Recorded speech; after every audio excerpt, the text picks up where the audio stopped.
It's time for our Shark Tank event. So in the book in front of you that you were handed today, you'll see a little summary on a company. It's called Flex Industries.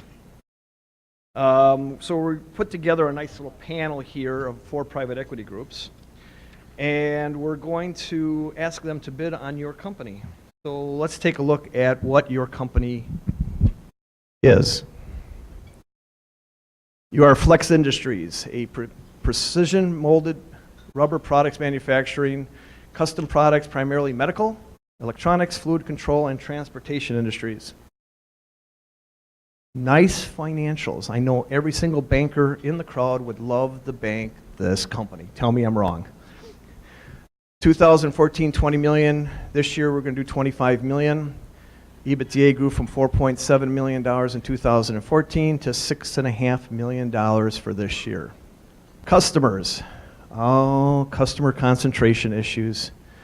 Big customers count for 50, 60%. Top 3. We see it with almost every one of our clients. It's very hard to find with good growing companies without some concentration. We'll see how these private equity groups handle that. So we got 4 private equity groups over to the side here. They are a new group of people. I'm a little worried. They've been colluding during lunch today and talking too much, so I'm worried they're going to all of a sudden change their bids on me. So what I'm going to do here is I'm going to introduce our group. Hopefully I won't screw up their names. At the far side, we have Kyle Madden from KLH Capital, all the way in from Florida. Came up to join us for this beautiful weather we have here. Next to him, I can see him. There he is, Phil Bronstetter of Finkston Partners. And then next to him is Matt Lane from Gen Cap America from Nashville, Tennessee. And next to him, Nick Berry from Clearview Capital. Nick, you're from? Stamford, Connecticut. So already on the East Coast. So we've got quite a diverse crowd sitting here. We're going to hand it off to them. We're going to ask them basically to go through their offers. They're going to go through their likes and their dislikes. So you're going to hear something you normally don't hear as an owner in terms of what they don't like about your company. The likes you always seem to hear. Only the investment bankers get to hear the bad news. Then we're going to ask them to present our offers. We're going to put a summary sheet up there after they make each one of their offers, so you'll be able to see and compare the numbers. For those of you who want a copy of that summary sheet, Mary and Sadie have a stack of them outside there. You're more than happy to take one with you. On top of that, I got my wonderful friend Joe Lubertor from Midland Video in the back videotaping the panel discussion. So this will be available on the MBBI website in the near future. So if you ever wanted to watch it again, you'll be able to have that for your viewing pleasure. So with that, I'm going to turn it over to our first private equity group, allow him to make a quick introduction of his private equity group, and we'll go from there. All yours, sir. Great. So thank you, Tom, for having me. Pleased to present Clearview Capital's offer for Flex Industries. Just as a quick summary, Clearview Capital, we're based in Stamford, Connecticut. We've completed over 100 transactions to date. We really focus on just one thing, which is investing in good differentiated companies and providing guidance and capital to help accelerate growth. We are very growth focused. We want to double the companies that we invest in. And we're also very partnership focused. So we work with existing management teams. We're not operators ourselves. We're investing out of our 4th fund, which is a $550 million fund, and focus on companies 4 to 15 of EBITDA. So first off, just want to say this is a company with an impressive track record. Jim Bauer, the chairman of the company, purchased this business from his aunt almost 30 years ago when the company was $800,000 in sales. It's now $25 million, so it's clearly a great story there. With that said, we'd like to offer $36 million or a 5.5 times multiple of EBITDA in a 100% cash offer for the company. This offer contains no earnouts or seller notes. As part of the transaction, we would like to see rollover from Jim, the 100% owner, of at least $1.8 million, but more if he desires. This would equate to a 10% ownership of NewCo. As chairman of the board, Jim knows this business better than anyone. He worked in the company since he was a kid. So would like to see some skin in the game and faith in his company. This would help align our interests. As I mentioned, we really want to double this company and make the second bite at the apple for Jim be a meaningful value creation event. And just want to mention a statistic that we're most proud of at Clearview is that when sellers have rolled their interest in all the deals we've done historically, they've earned over 7 times their money, including equity incentives. So in some instances, that second bite can be more meaningful than the first. So we'd also encourage the executive team to invest in the transaction if they're given a sale bonus or through their own personal capital. That investment would be 100% pari passu with Clearview. We don't have preferred structures or AB structures in our stock. Next I want to discuss the qualitative aspects of the business to provide some context for our valuation. There are a few positive elements driving the business forward. Consistent growth, what appear to be sticky customer relationships, and a stable non-union workforce. There are also a few key considerations that I'd like to go through. Number one being customer concentration. So the business has a 38% customer. You're going to want to be able to keep that customer happy throughout your investment period, but also long afterward. So we all, as an audience, we all know this. There are many ways to lose a customer. Some are out of your control. A business can get acquired, hire a new purchasing manager. There can be a fire in the facility. You want to be really comfortable with that relationship and also not over lever your business. I think first and foremost, we would dig into that customer relationship. Ask questions like, can we diversify that customer with other accounts growing? Does Jim hold the relationship with that customer, or is it more broadly an institutional relationship amongst the organization? Are there contracts, pricing agreements in place? What are the historical trends with that customer? And also, from a gross margin perspective, how does that compare to other customers? There are a few positive dynamics with respect to the company's customer base. So they do have exclusive relationships in many cases with their customers, which is great. Flex Industries products are often integrated into the design processes of their customers, also a very, very positive, sticky dynamic. And then, lastly, tariffs. Tariffs may actually favor a domestic supplier like Flex. And another element that's interesting is, customers that have sensitive IP, particularly in the medical space, may feel more secure working with a domestic supplier like Flex versus, say, a supplier in China. Next, the company has significant capital equipment needs. So the company has somewhere in the order of 47 injection molding presses. Fixed assets, if you look at the balance sheet, increase $1 million every year.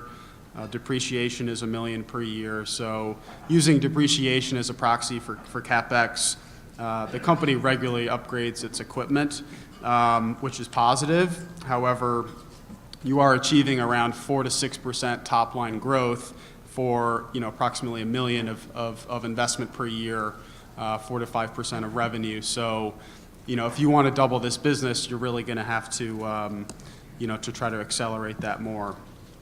Last element, I want to mention is cyclicality.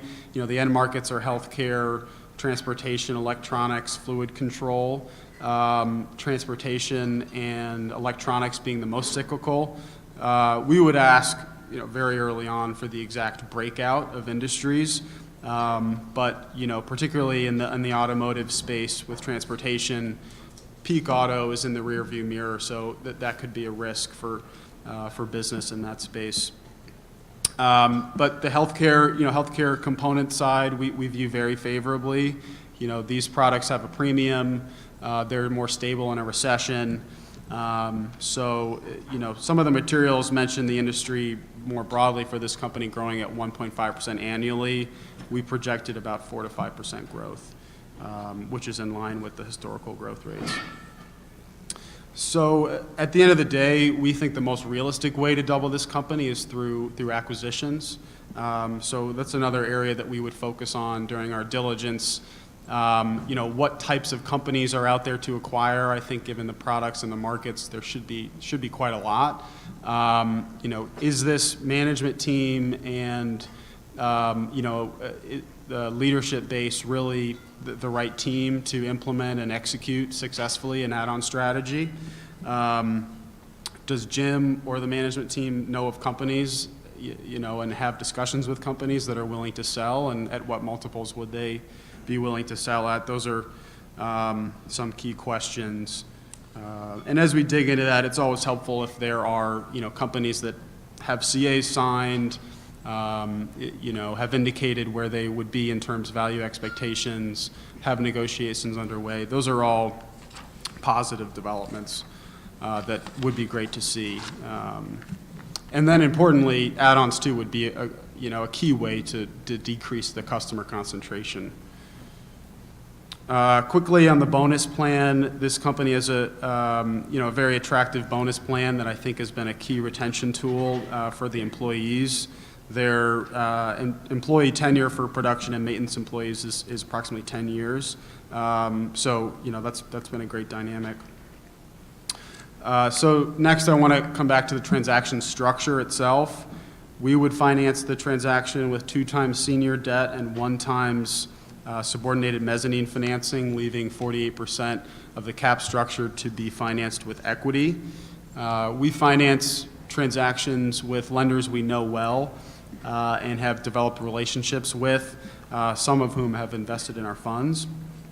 So we don't use the top of the market leverage that's available. We want to build in some cushion for a blip in performance. And I would say, compared to other investors too, we tend to increase SG&A spend, increase capital expenditures, and things like investments in facilities, equipment, systems, and we do that at the outset of our investments. So you don't want to over-lever your company if you're making those investments, which will help build the foundation for growth. We have an interesting management incentive plan that I'd like to highlight. I think sets us apart from other offerings. So I'm going to walk you through how that works. Instead of a traditional option plan, we have a profits interest plan, which we use to maximize the tax treatment for our partners. So the size of the plan for Flex Industries will be 12% of the fully diluted units. Half of which vest based on time-based thresholds, half of which vest based on performance thresholds. So in this instance, we have 4 tranches. The first being that time-based tranche, so that represents half of the total plan, 12% plan, that's 6%. This vests evenly over a 5-year period. The next 3 tranches will be based on performance, so 17% of the plan would be based on a 2 times equity return. The next tranche would be based on a 3 times equity return, and the last based on a 4th. So with the ability to treat this income as capital gains as opposed to ordinary income, this has been a compelling offering for sellers. The recipients of this plan would be top executives, so the CEO, VP of Engineering, sales manager. We'd have a discussion with Jim and with the CEO about who else down the ladder would be included in this. And we'd also have a reserve for new hires in the future. Our expected due diligence timing is 60 days. We will use a standard methodology in calculating our target net working capital to be delivered at closing. This will be based on a average of a TTM period. We'll have a small escrow in place, likely less than $500,000, to cover net working capital obligations. This will be released as the auditors close the final balance sheet. With 14% average net working capital, that's been consistent year to year. We don't predict many surprises, with this adjustment. Next, we will obtain rep and warranties insurance as we're doing on all of our transactions now. Just to illustrate, this policy would cover approximately 15% of the enterprise value. The deductible would be 1.5% to 2%. And the premium and underwriting fees would be split 50-50 by Clearview and the seller.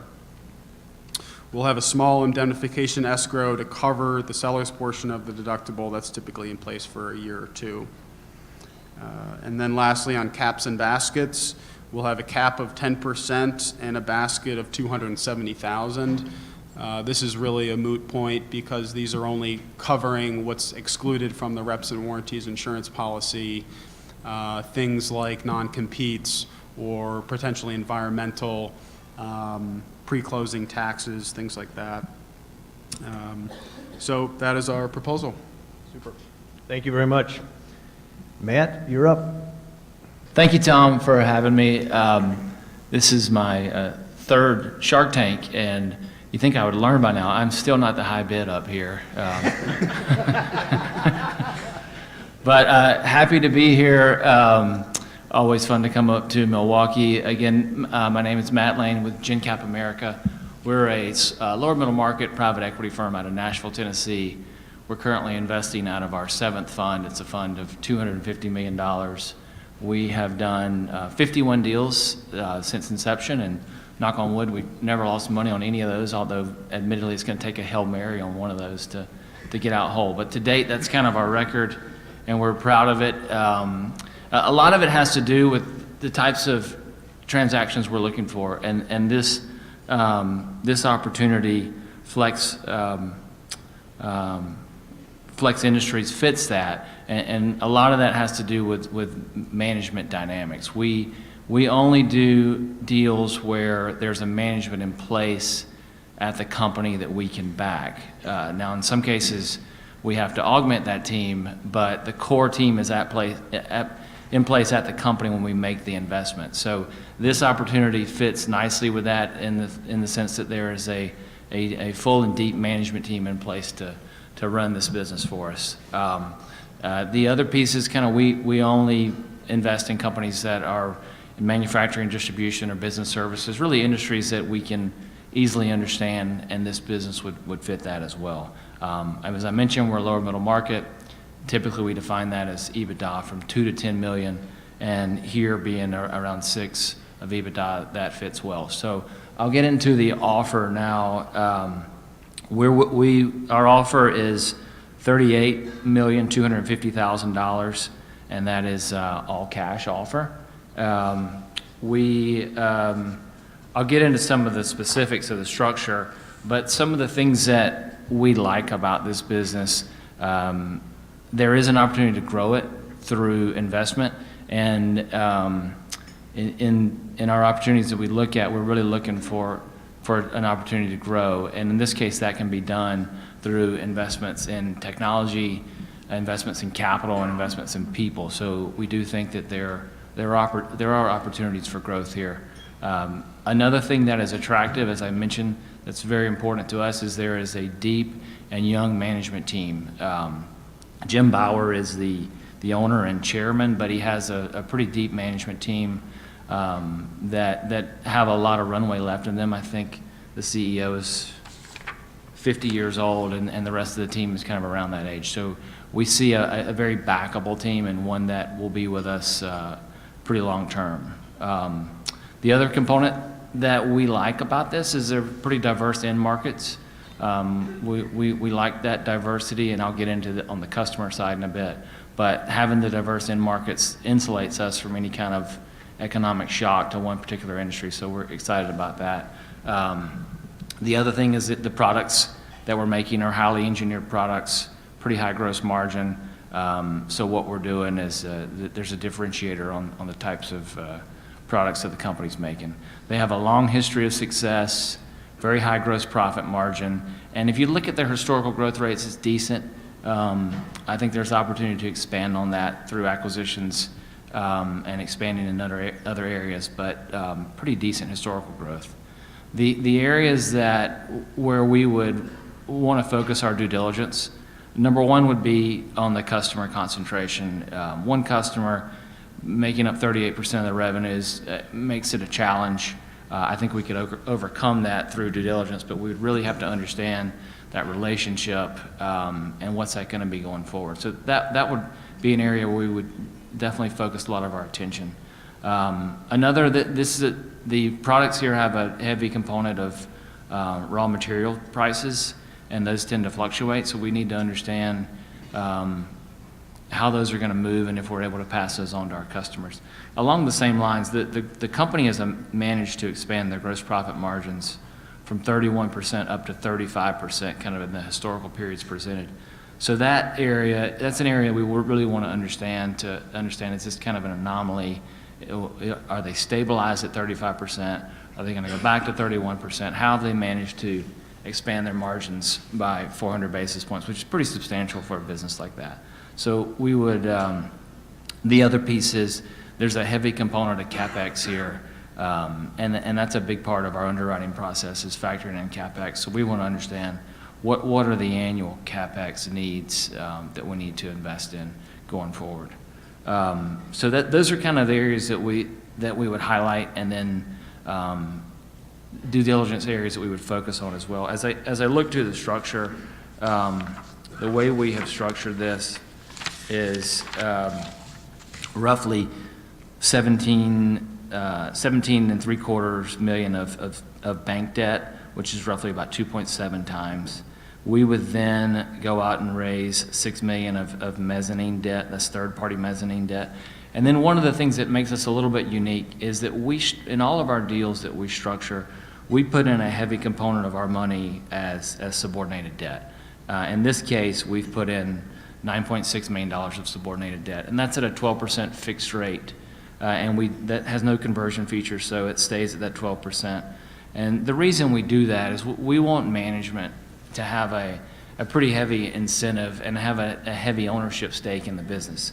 So what that allows us to do is it allows us to shrink the equity component of our capital structure to whereby management can own pretty meaningful ownership without having to come up with a huge dollar investment, because we recognize in most of these deals, management doesn't have millions of dollars of liquidity lying around to make the investment.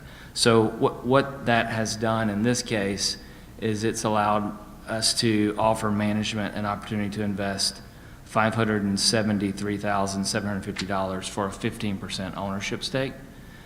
Jim Bauer will also be given the opportunity to invest. He's going to put in about $2.6 million, but Jim has to invest on a pari passu basis with us. So a little over $2 million of his money will come in at that sub-debt, the 12% sub-debt alongside us. And then he'll put in also $573,750 for also a 15% ownership. So that gives us a 70%, and Jim and the management team collectively will own 30% of the business. So that's kind of the capital structure.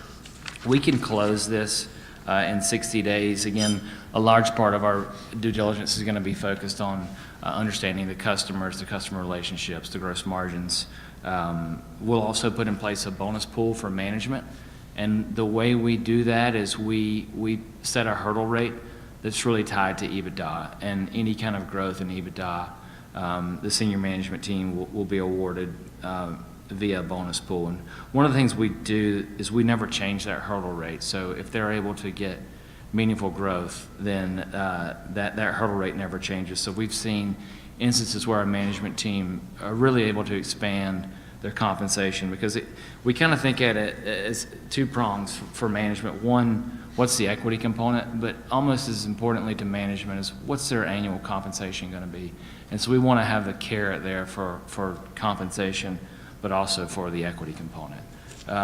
Similar to where Clearview came out, we would do reps and warranty insurance here as well. And the way we would structure that is we'd do a policy subject to a 1% retention that we would split 50% between the buyer and seller. We would make the seller's portion of the retention only outstanding for 12 months, and then we would pay 50-50 in the cost of the premium of the insurance policy. That's pretty common now in our industry. For a number of years, it wasn't prevalent in the lower end of the lower middle market, but now it's pretty common even on smaller deals like this. So that's our offer. Thanks so much. Appreciate that, Matt. Phil, what do you got for us? Thank you, everyone. Appreciate you guys joining us today. I'm Phil Bronstetter. I'm a principal at Finkston Partners. We're a 30-year-old private equity firm based in Chicago. We have roughly 18 professionals at the firm, and our firm's a bit unique, where half of them are financial transaction people, such as myself. The other half of the professionals are operators, guys that have ran and owned companies that are much more complex and much larger than we'd typically buy ourselves. So we bring an operating component, which is one of our differentiators. We're not there to run the business, but to serve as a resource to get the growth faster than you could do on your own. We're based in the middle market, 3 to 12 of EBITDA, roughly 15 to 150 million of revenue. We're investing in manufacturing, distribution, and business services companies. We have completed a total of 130 transactions. 47 of those have been platforms, so new industry segments. The rest of those 83 plus have been add-on acquisitions. So if you look at that, on average, we do 2 add-on acquisitions per platform. That's not always the case. We don't take a cookie cutter approach to anything. So if a company does 9 add-ons, that's fine. If others are pure organic growth, we're okay with that. Whatever generates our 2.5 times plus cash-on-cash return, that's the objective. We focus on investing in entrepreneur-owned companies, highly engineered products. When you look at Flex Industries, this fits well within our size parameters, well within manufacturing, and the engineered component to it. So when you look at the positives of Flex Industries, the company's been growing faster than anyone else in its end markets. They have a strong free cash flow and gross margins, so EBITDA margins greater than 20%.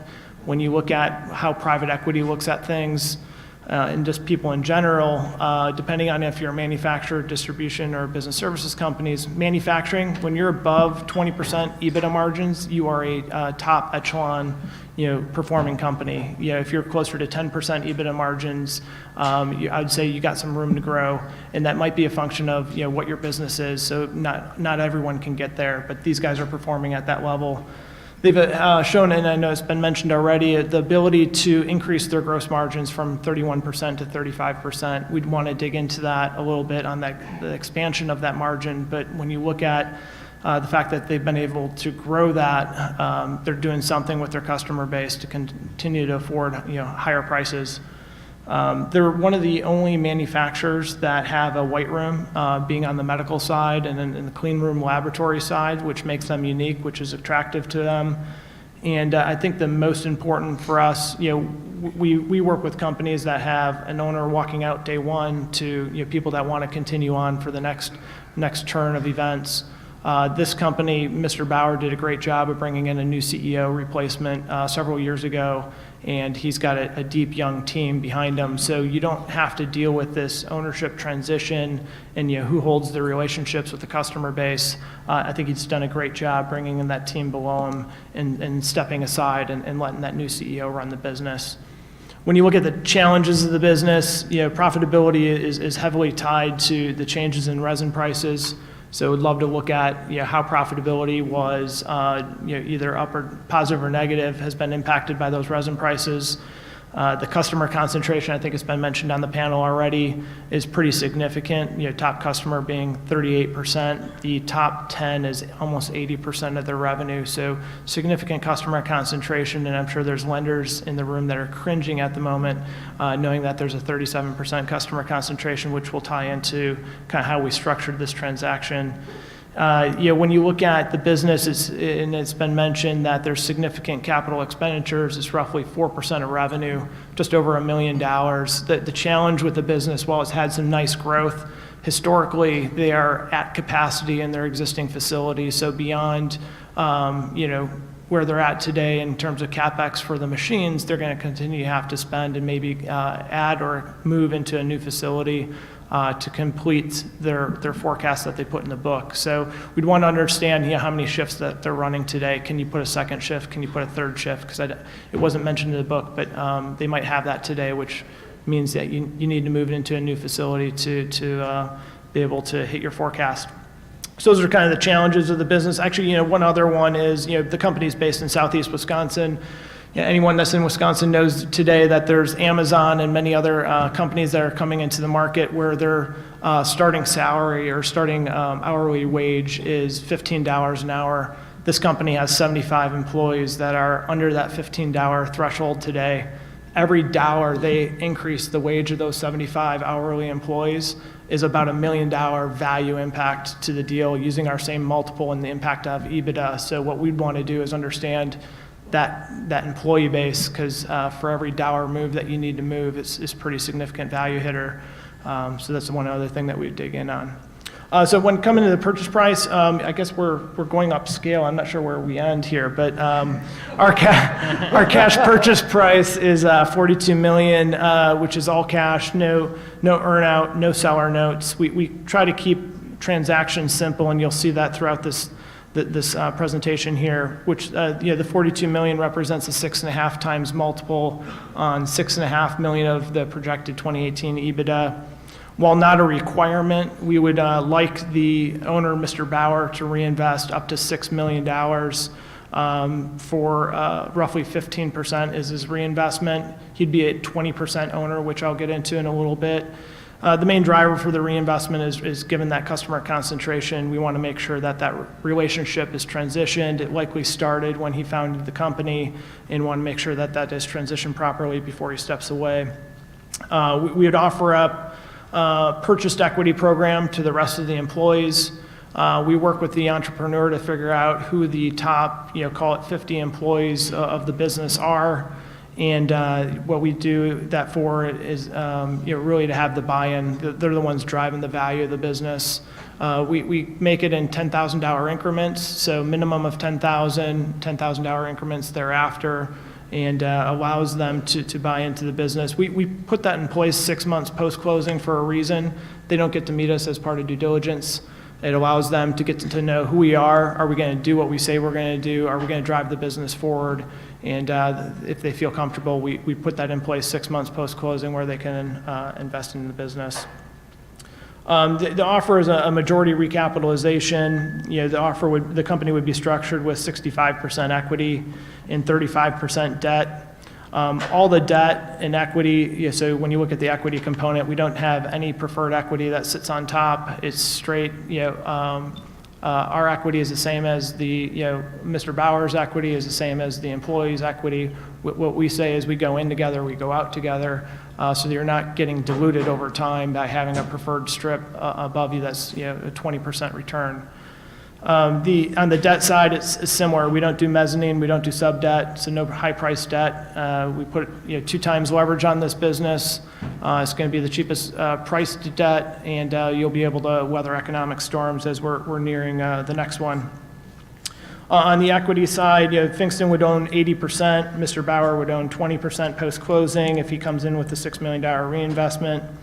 And we'd put in place, in addition to that, an option pool for the management team, which they have the opportunity to earn up to 10% of the gain. Part of that option pool is time and performance vesting. So 50% would be time vesting, 50% would be performance vesting as well. The option pool, we try to keep to a limited group of management team members, usually 3 to 7 management team members. I'd say historically it's tried to get that closer to 3. When you look at that 10%, what we want to do is make that meaningful. So we give those to people that are the change agents within the organization. And as you start getting to 10 and 20 employees, it starts getting dilutive where it's not really that important for them to work harder. So we try to keep that to 3 to 7 individuals. Time to close would be 60 days to closing. We can speed that up if need be, but typically that's not a problem to get it to close. The biggest issue would be the lenders getting comfortable with that 37% customer concentration and being able to get over that hurdle to get to that 2 times debt multiple. Working capital, it's been very consistent over the last 12 months. It's roughly 14% of revenue, so we just do an average of the last 12 months, true that up at closing to get that working capital settlement beyond itself. On the escrow side, we're not going to put into place a rep and warranty policy. We do that on probably 50% of our deals. It all depends on the dynamics of the deal itself. So this one, we didn't contemplate putting it in place. The escrow would be 7.5% of purchase price, and this would be released 50% after 12 months to get you through one full audit cycle, and then the other 50% would be released after 18 months to make sure that a variety of things happen with the business. And then the cap would be 10% of purchase price with an indemnity threshold of 0.75, which would be a tipping basket. That's the offer. Thank you. Appreciate that, Phil. All right, Kyle, we've been waiting all day for your offer. You want to mute that? It's all yours, my friend. Yeah, so what direction are we going to go? Real quick, my name's Kyle Madden. I'm a partner with a private equity group out of Tampa, Florida, called KLH Capital. We have recapitalized about 150 different deals over the time. We do deals 2 million of EBITDA to about 10 million of EBITDA, although a lot of our time is spent 3 to 6.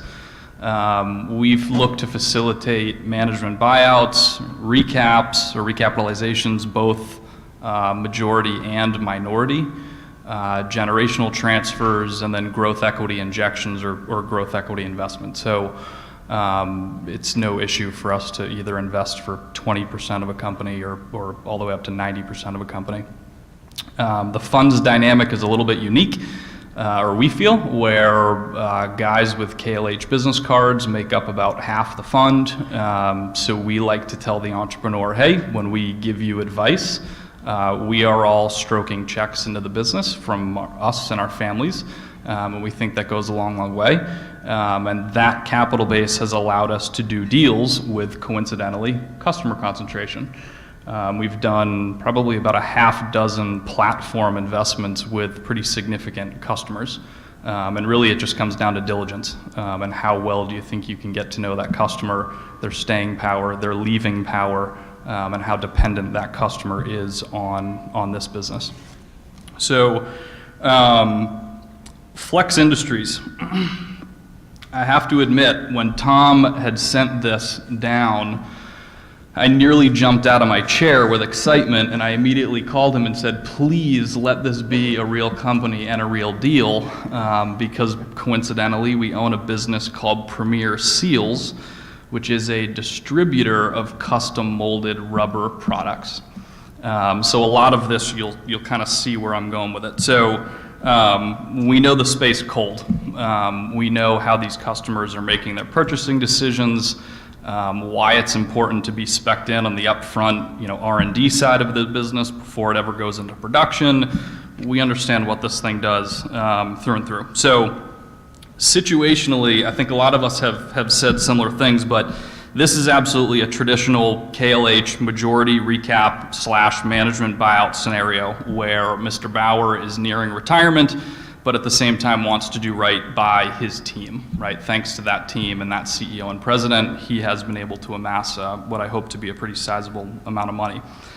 It's a family-owned business with 100% owner nearing retirement. Strong management team in place. A couple of these guys have said Eric Smith has been in the president and CEO chair since 2008. So that means that the financial trends that we're looking at are thanks to Eric's performance.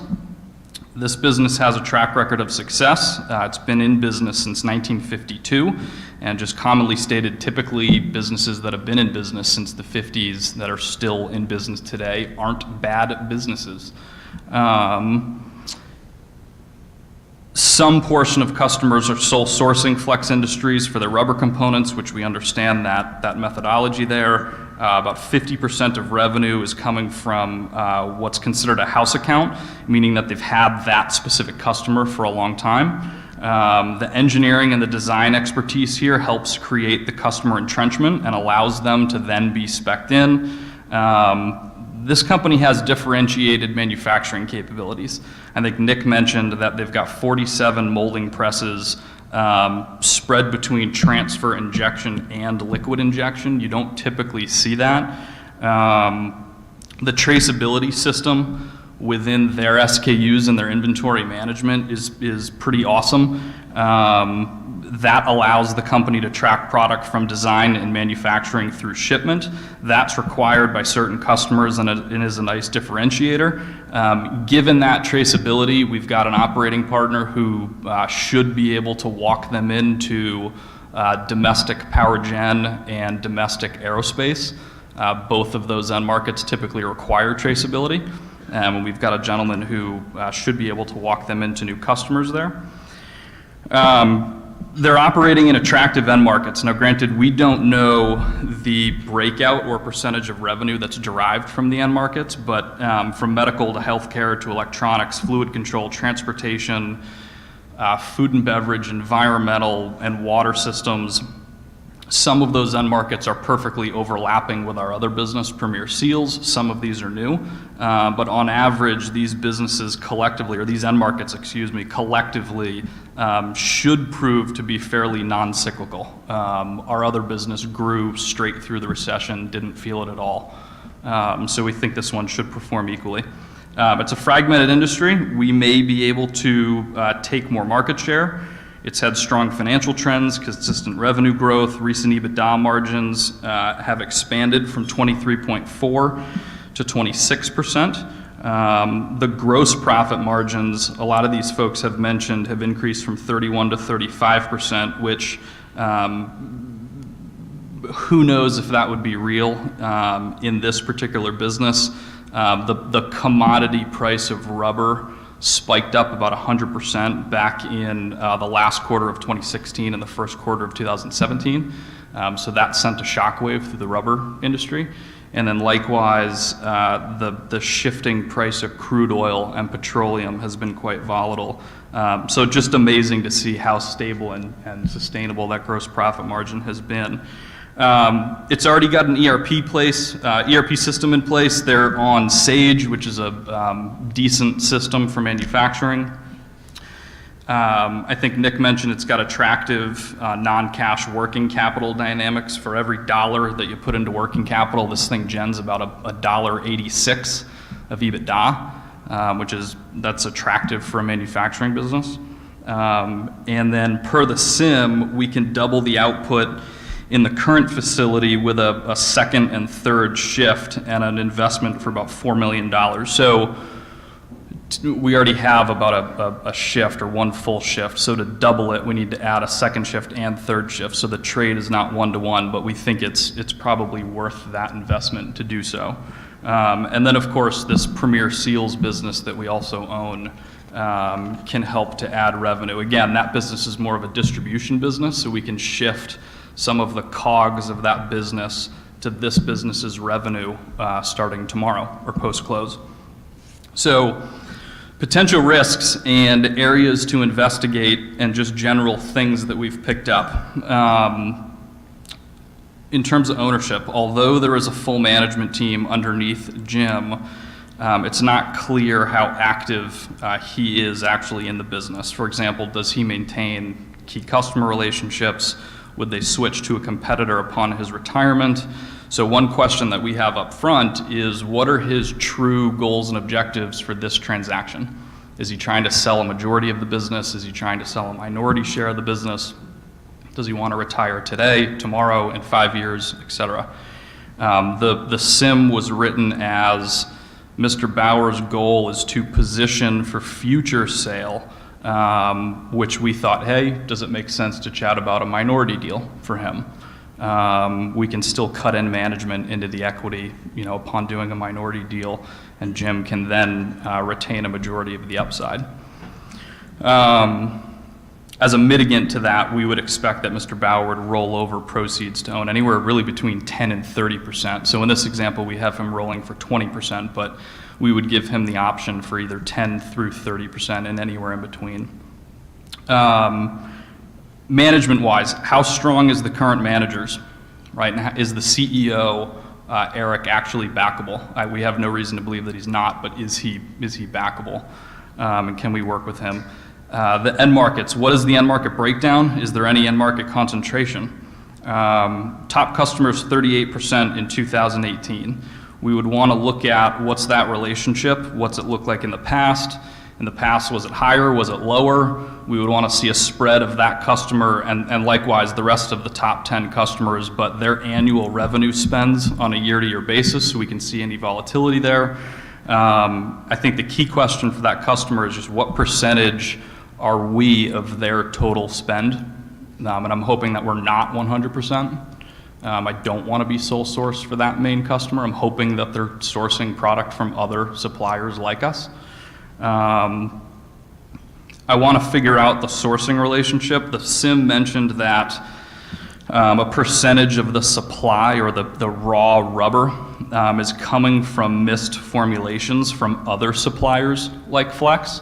So I want to understand the economics there, and are they able to get that mist formulation or raw rubber either for free or at a discounted price to market? If they are, I don't know how sustainable the gross profit margins are. We've seen that before. Do customers prefer a domestic manufacturer? You see that a lot in aerospace and power gen, like I mentioned before. What keeps customers from switching to a manufacturer based outside the US? How do tariffs affect the demand? Is there a difference in quality? In terms of growth, how do we double this business? I think you've heard that a couple different times here from these guys is we're investing in these companies to grow these businesses. So how do we grow this business? Do we take market share? How hard is it to do that? I think the people who can tell you how hard or easy it is to do that is the manufacturer's reps that this company is leveraging. And do we need to or want to expand into new products? We can get them into plastic, ceramic, and metal components if they so choose or if they want to. From a sales and marketing perspective, the sales are coming through largely house accounts, about 50%, and then the remaining 50 are coming from manufacturers' reps. So question for the company is, do they actually have a sales team, an outward-facing, outbound sales team? If they don't, we need to greenfield that ourselves. That costs money and takes time, so we need to get to the bottom of that. How labor-intensive is the process, and how difficult is it to find labor in this area of the world? That's something that we, as really a country, are struggling with right now is quality, young, blue-collar labor. It's hard to find that. So let's hit on the deal where the rubber hits the road.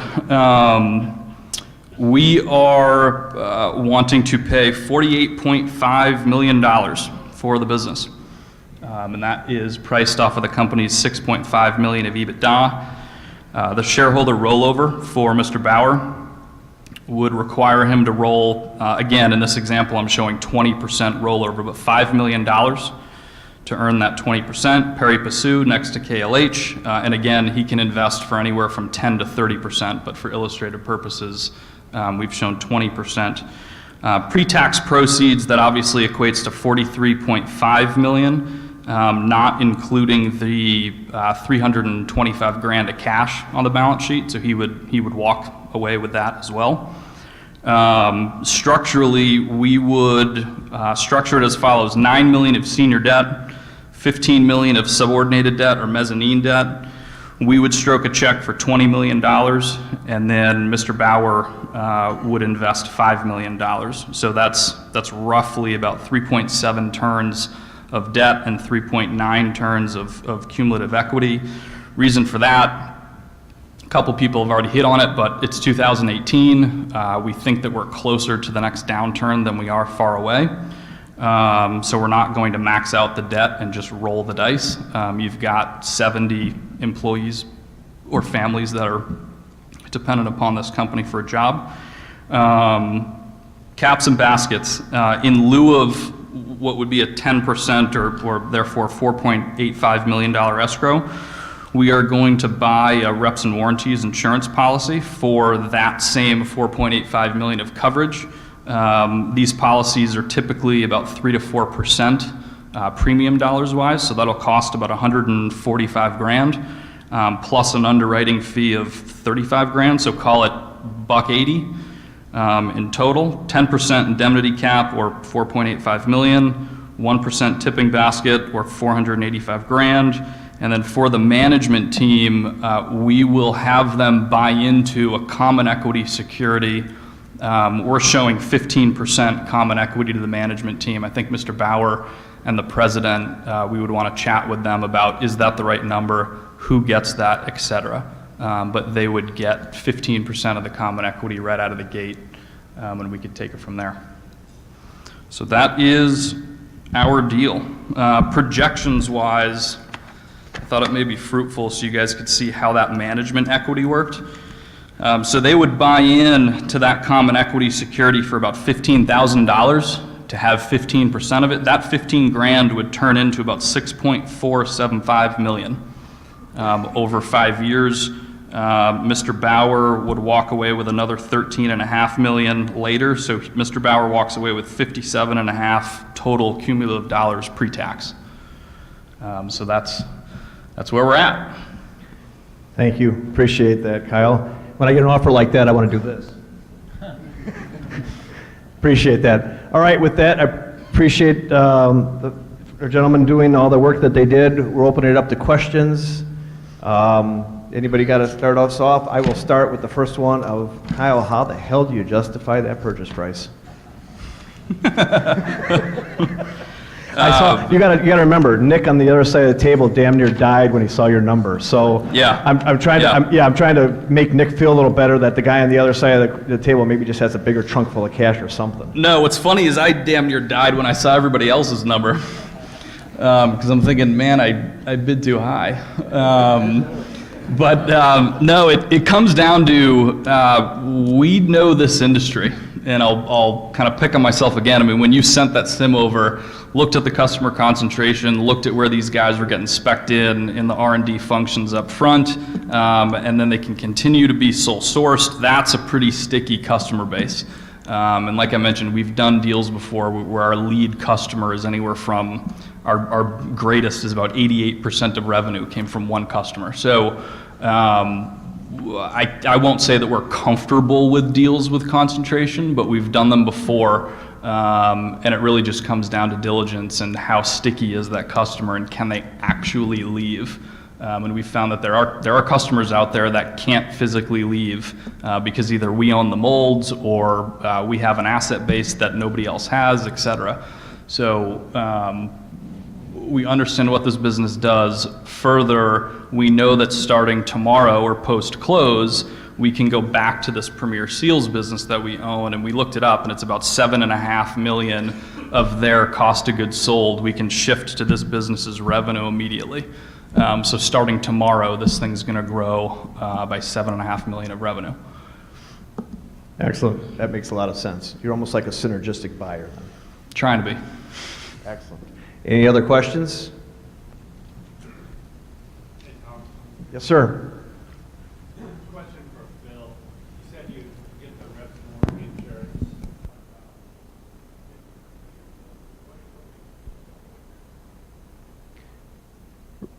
Phil, when you answer that, repeat his question. Can you hear me? Okay, great.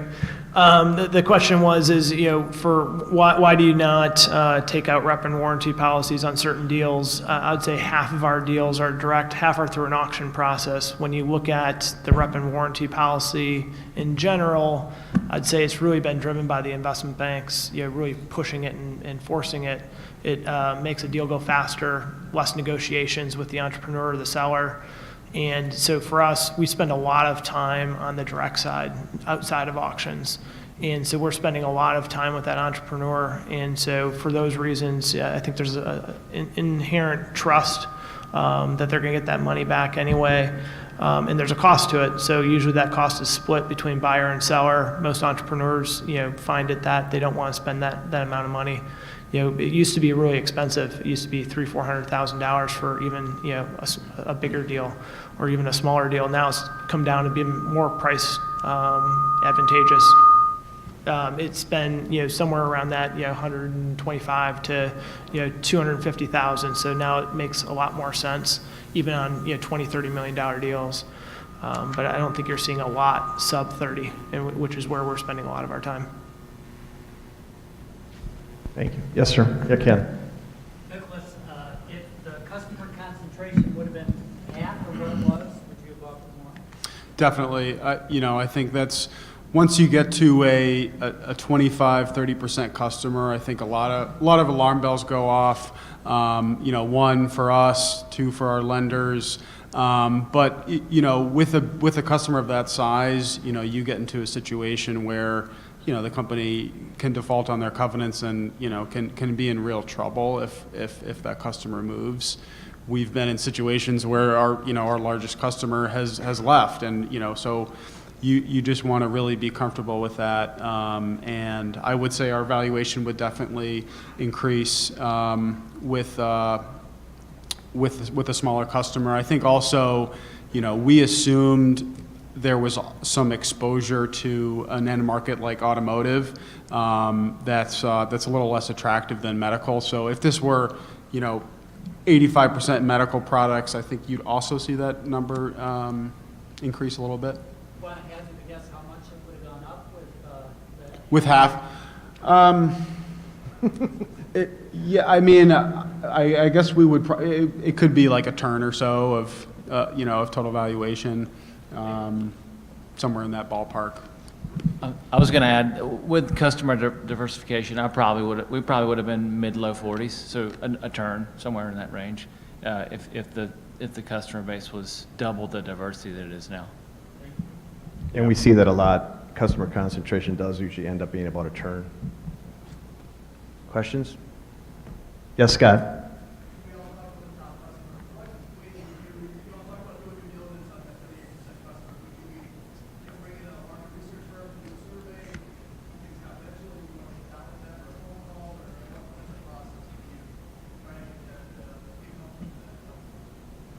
I don't know if everybody heard Scott's question, but he wants to know how this group would get comfortable with a 38% customer, whether we're through market research, talking to them ahead of time, without breaking confidentiality. Who wants that one? I can start. We would do a customer survey. We do a blind survey, but for this specific customer, we would do a face-to-face meeting. We would love to have that earlier than later before we spend $1 million in fees to see whether that's going to be an issue or not. Really, you got to understand, is it multiple plants, multiple facilities, multiple products, trying to figure out how diversified that is. We've learned that as much as you can understand that element of it, even if it's multiple facilities or multiple products, they can still pull that product from you across the board, and they will. So I think it's just getting comfortable with the buyer dynamics on the other side, seeing the social cues, and figuring out the relationship and who holds that. Yeah, I think the only thing that I would add is figuring out as accurately as possible what percentage of that total customer's spend do you make up, right? Are you sole source for that one customer? If you are, that's risky because they're going to be watching your margin all day long, right? But if you're one of 5 providers of custom rubber products, then I think you have more insulation.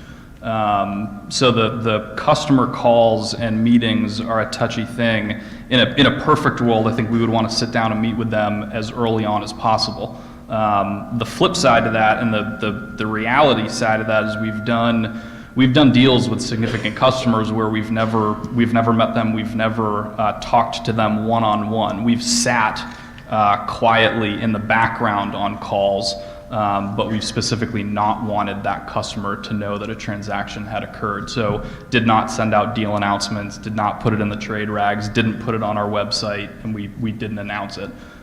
So it's absolutely a case-by-case basis based on what that CEO and owner of Flex Industries thinks in terms of how to behave with that customer.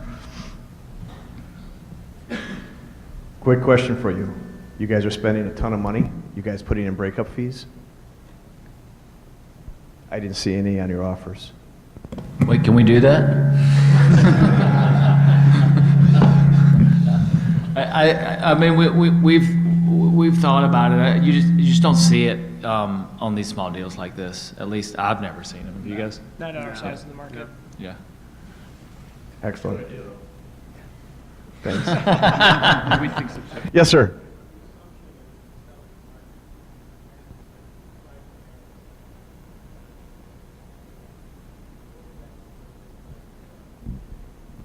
I can tell you that.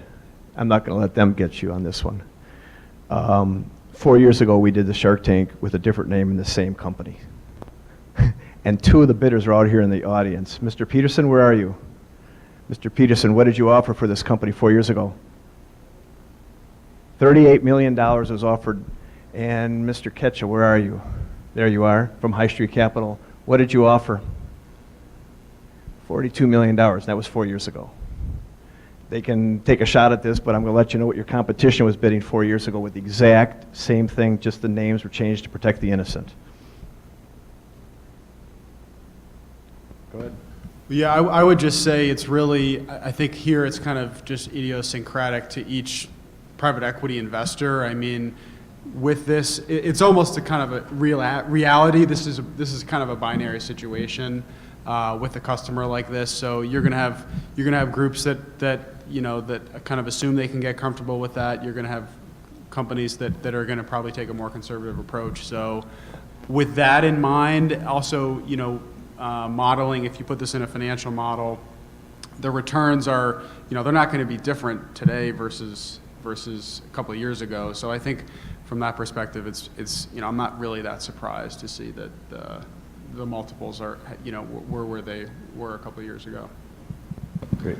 I think if you look at it too, it all depends on firm history. If a firm has had experience with customer concentration and got burned, I think they're going to be less likely to put a big number on the table or bid at all.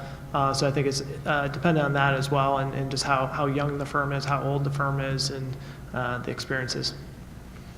And I would just add quickly, I think the area that's been the hottest, so the guy you play golf with that sold his company for 10 times, I think he's, that's a, recurring revenue business. That's a really high growth company, diversified. It checks a lot of the boxes. Those companies are getting particularly bid up, and those are very competitive assets in today's market. Companies that have less of those attributes are going to get less of the, bidding environment and, kind of general, fervor over the deal.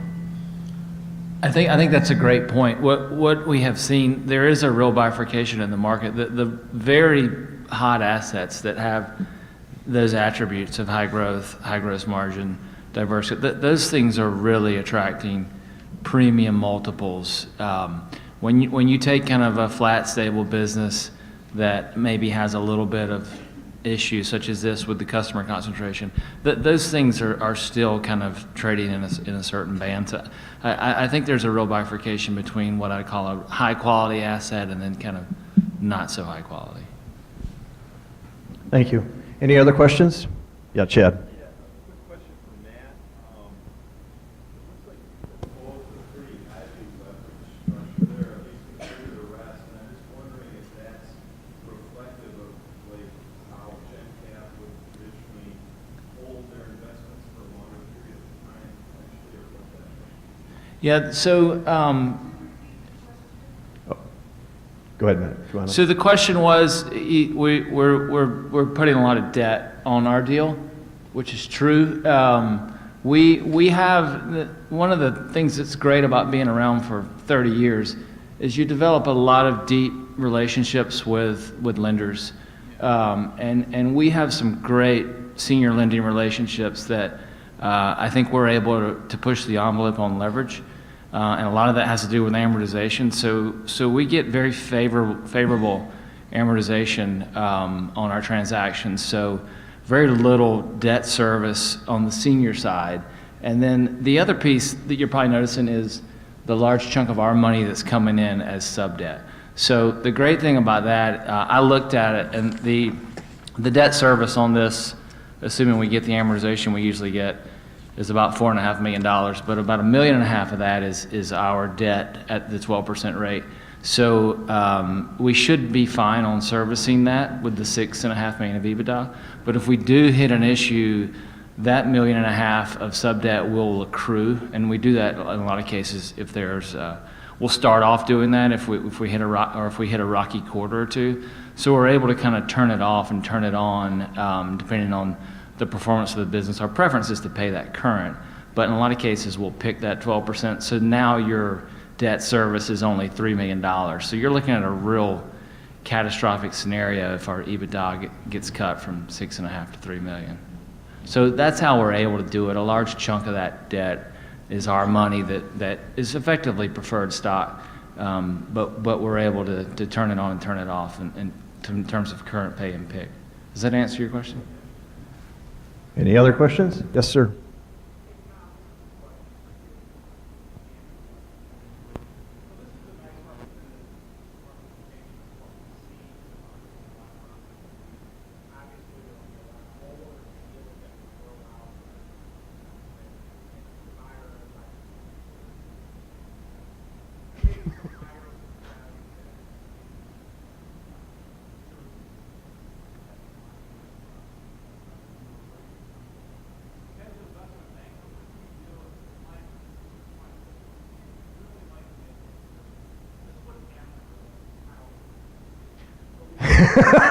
What, do you know Kyle? No, okay.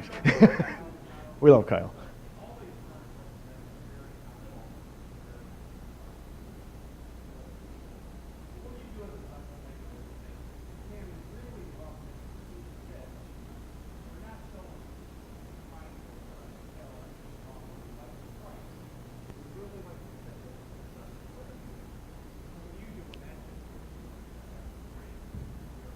I actually have had that happen to me in the past. Yeah. A lot of times we try to convey to Nick that we want to get him to be where we need him to be, and given the fact that we've got all those other offers, we've got all the ammunition to tell him where he needs to be, that we'd like to get him there. We take a look at his fears and we try to figure out how to get rid of his fears. So if that largest customer is really the issue, and if my client feels comfortable, we're putting Nick in front of that customer and getting that one more turn out of Nick and closing that deal then. And a lot of times it does come down to personality sometimes, where they look and they go, look, this is going to be my partner. I'm going to have 20, 30% I'm going to be a minority shareholder with this guy. If I don't like him, why the hell am I going to be doing this again? Because I'm going to be sitting there for the next 5 years, hating this business. Great question, though. Yes, sir. My question is, imagine that I'm one of these managers who's putting new money in for the first time, either for Kyle or one of you mentioned operating partners who generate additional revenue for the company. What kind of due diligence do I get on your ability and your entity's ability, in Kyle's case, to do that? And what if you don't?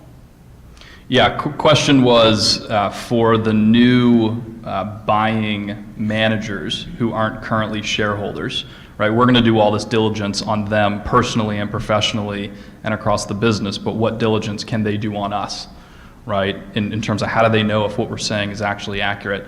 The easiest thing that we give them on literally the first date, the first time that we meet with them, is a long list of all the CEOs that we've done a deal with and all the CEOs that we're currently doing a deal with, and their cell phone numbers and email addresses. And honestly, they don't know that anyone's going to be calling them. So we always rip that page off of our pitch book and say, this is the most important page in this entire document. Pick up the phone and call all of these people. Some deals in this sheet went well, some deals in the sheet didn't go so well, and you absolutely should be asking those questions. It's a red flag for us if we're nearing signing an LOI and they haven't yet called those CEOs. So we will circle back and bring it up again and say, hey, we really think that you should do that. And I think Greg's question was spot on. I mean, I think the right thing to do there is ask Nick to sharpen the pencil and take Nick's bid. That's the right answer. We're similar. We'll share all of our current and former owners and current and former CEOs, and we don't call them in advance, so they can have full access to that list of people and call whoever they want on that list.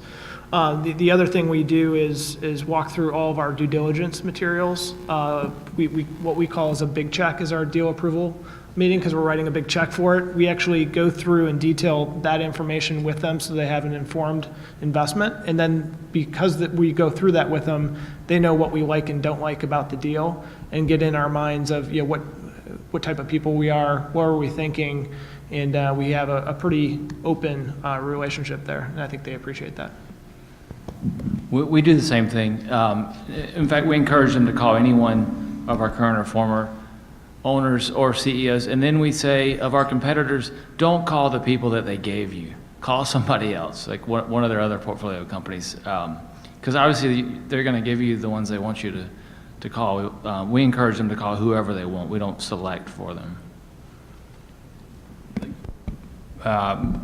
Specifically to the question how, as a new purchasing manager, can get comfortable, it sounds easy to say, but just looking at the firm's heritage, how many funds have they raised, how large are the funds, how many deals have they done, what have their returns been, IRR and cash on cash.